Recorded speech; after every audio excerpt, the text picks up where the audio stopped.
In this video, I'm going to take you along with me on one of my training runs where I share some key lessons, concepts, and techniques that can help you hike and even run uphill while staying relaxed and breathing through the nose. You'll be able to hear my breathing, listen to my cadence, and hopefully gain a deeper understanding of how to apply breath training to stay relaxed, free of tightness and injury, while you continue to push faster and higher.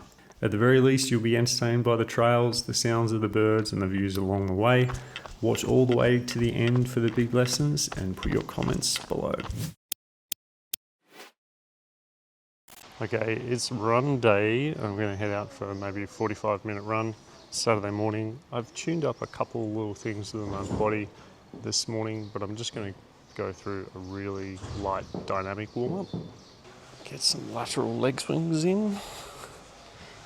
So loosen up the hip a little bit.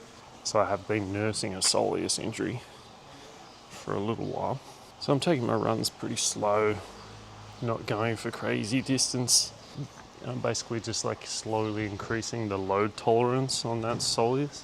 How or why it got injured, we never really know, but for sure I have some ideas.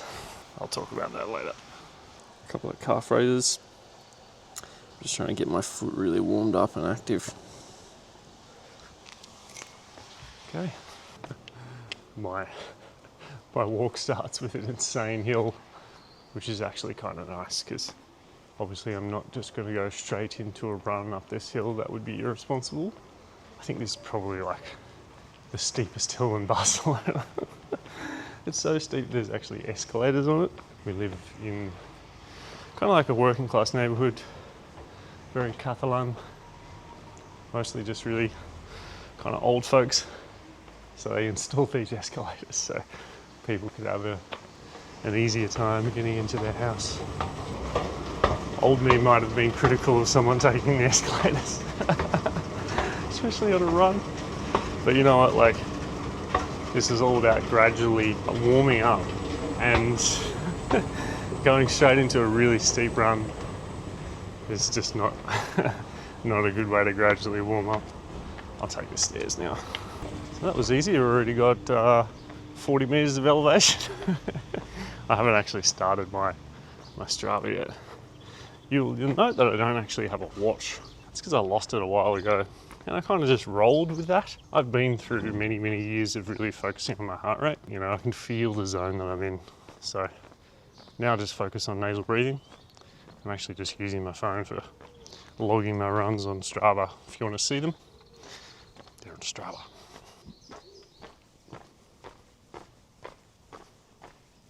So thankfully, it doesn't take me long to get to an area that starts to get a little bit green and foresty. There's tons of little trails through here. Park Güell, one of the biggest tourist attractions in Barcelona, is right here. And from here up, it's kind of just lots of trails and a couple of little peaks which I tend to get up.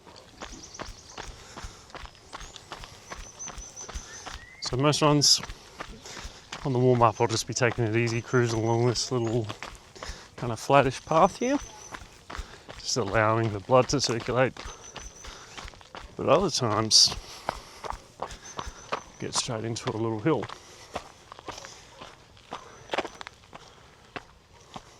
One thing people don't really get about trail running is a lot of the time it's actually just walking uphill. Like, no one's going to be sprinting uphill for 1,000 meters. I don't want to spike my breath rate and my heart rate really early into the run. It's just going to throw off my rhythm. So I'm always going to drop back to a speed that allows me to do nasal breathing. I'm already struggling because I'm talking.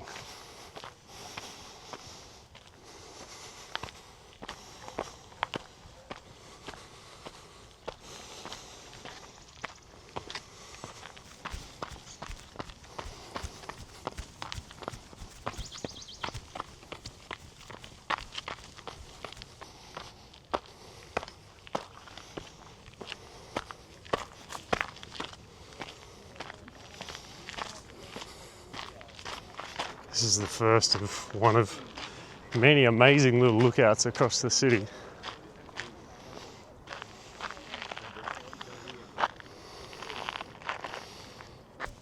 We're just about at the spot where we started to climb the first little peak. Here's the trail. Now this one's quite steep. Aim is to keep my breathing pretty light and my pace pretty steady.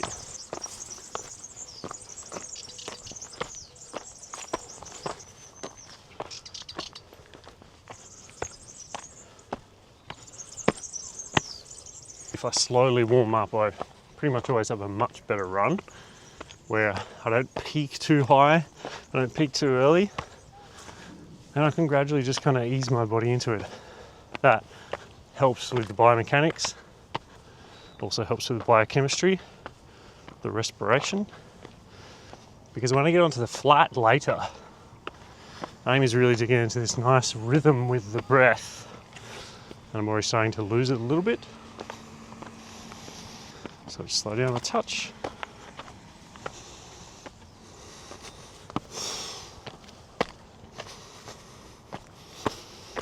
Almost at the top and starting to get some nice views. If it's a nice clear day, I can see snow in the Pyrenees. That's the city and the Mediterranean. Yeah, so that's the top of the first peak. Haven't worked too hard yet. I'm gonna run down this trail because it's gonna take me to this other peak here. So now I'm warmed up, I can just kind of cruise down, use gravity, have quick feet, get some load into my quads and glutes, and just enjoy the downhill.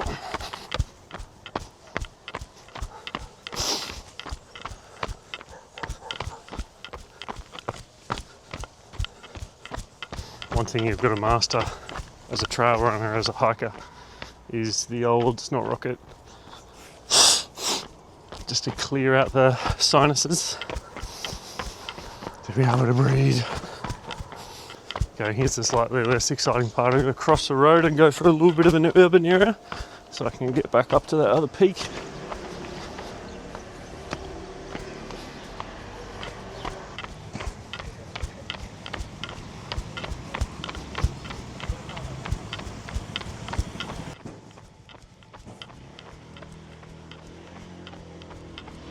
So up on top of this hill here, this peak that's commonly known as bunkers. So it's an old military bunker and it has an amazing view from the top. So we're going to get up there and have a look.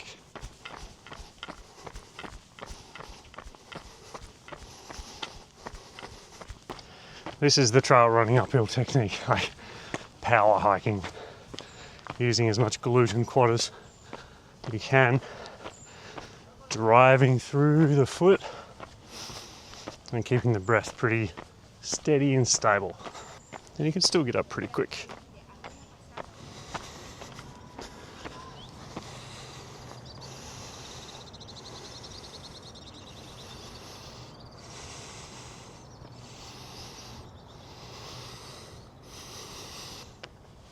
So we're just about at the top of the bunkers. We are 2 kilometers in. I think I'm gonna aim to make this one a 6K. And go home and have some breakfast. I feel pretty good, so I might go longer. We'll see.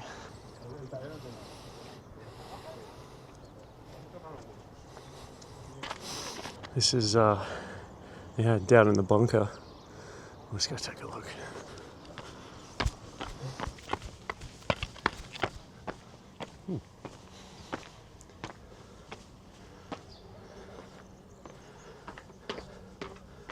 Yeah, it's not the nicest thing I've ever seen on a trail run. The views are good.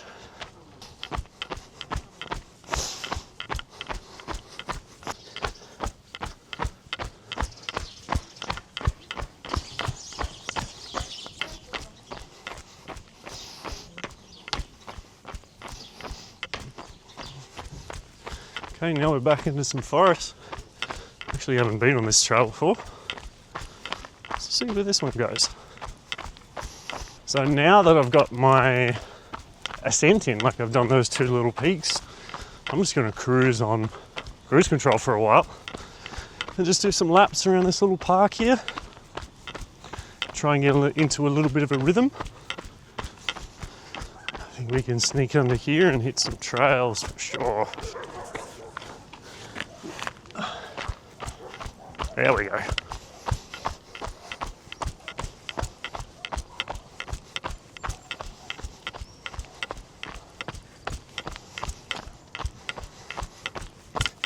So easy to read light on the downhill. Oh, this place is cool. I think if there's one thing that's held me back with my running is that I'm like too adventurous. Like in the sense that I'm always looking for like a new trail to discover or a new area. Instead of just like repeating the same run over and over again and trying to like beat the time or do it more efficiently, I'm always just like, ooh, getting distracted by like the next little trail I'm gonna do.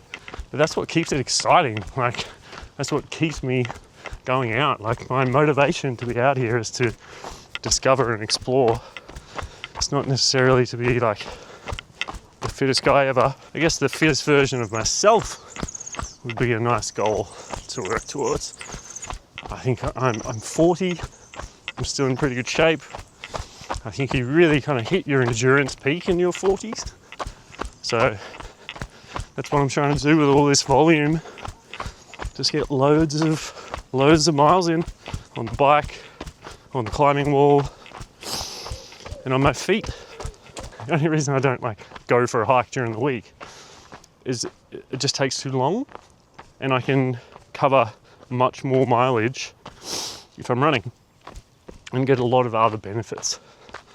But you'll see from my style of what I call a run, a lot of the time I'm just walking, getting back into my breath. So I'm like 15 minutes in my run, and now I can talk to the camera, run uphill, and still breathe nasally. It's all about being really warmed up. I want most of my activities in the outdoors to feel pretty effortless. I think that starts with the breath. You can't start your breath training trying to breathe light when you're running. Like, you need to learn when you're doing nothing else, when you're sitting down. When you can master the 3 basic techniques when you're sitting down, then you can start to explore those while you're walking, and then while you're running, and then while you're sprinting.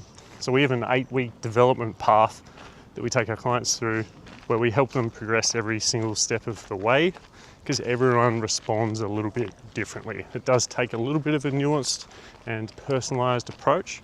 Anyway, I'm going to lock into my zone now and just enjoy some flats and some downhills and get some miles in. I actually feel pretty good, so I might go a little bit longer. Just test the soleus out a little bit, see what it's got.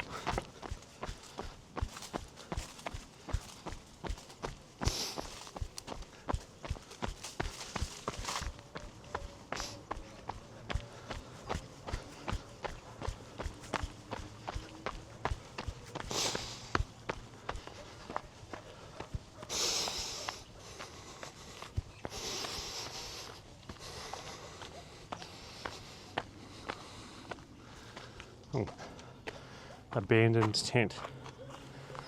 That's nice. I just did a steep uphill section. I'm just trying to calm down. Slow inhales and exhales.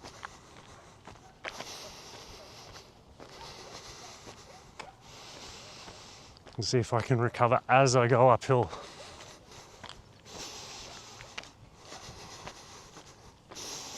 Okay, I feel pretty well recovered from that little uphill section.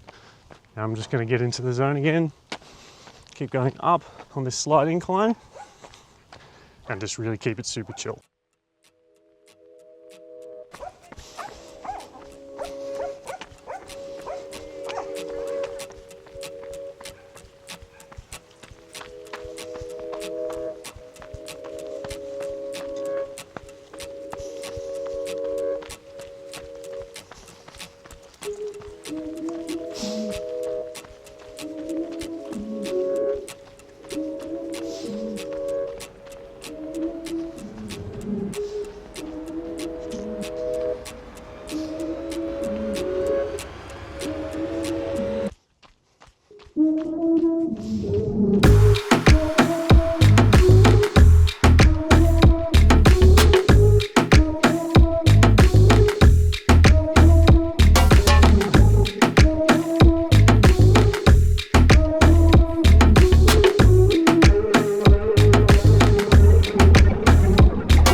Okay, I've done 6 Ks so far and I'm probably a K and a half from home. So this will be the first like 7.5K run I've done since that soleus injury. Honestly, the soleus feels pretty damn good. Like, it's not perfect. I can feel there's like so much more trust there now. You know, sometimes I'll come down this hill and it'll just get locked up. Today it feels super nice. You know what, because I'm feeling so good, I'm gonna go back to that first peak. This one here, on the way home, and that'll be 3 little peaks for the run.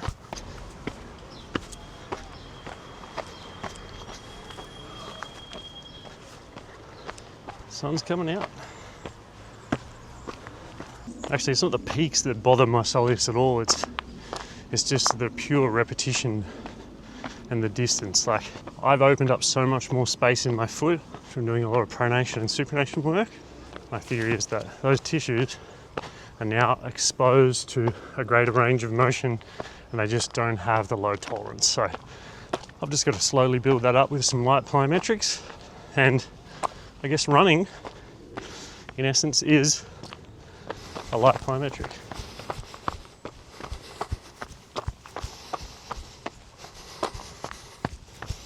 Of course I could have pushed really hard and continued to run up this hill, but I'm not going to do that because I want to stay in my rhythm.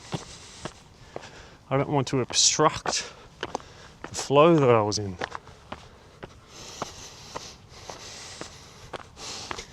But maybe I can have that as a goal next time, or over the next few runs, to do this loop and to get further up this hill while running and nasal breathing. If you want to get quickly back into your zone, one thing you can do is dump some carbon dioxide. So you take big exhales, out through the mouth, in through the nose.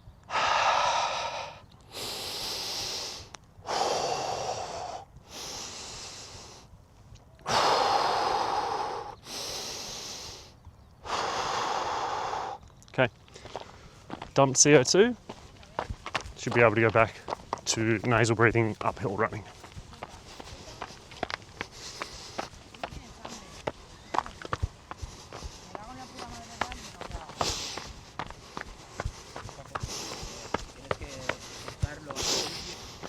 Now the weather is wildly different from when we were up here half an hour ago. I feel so happy that there is just like an unlimited amount of trails next to my house. Like, it takes me 10 minutes and I can just go in so many different places. It's wild, so good. The weather is amazing at the moment. It's sunny, cool. But it's gonna be getting hotter every day. The summers here are pretty brutal. I feel great now. I'm gonna fucking get this speed up a little bit. Woo.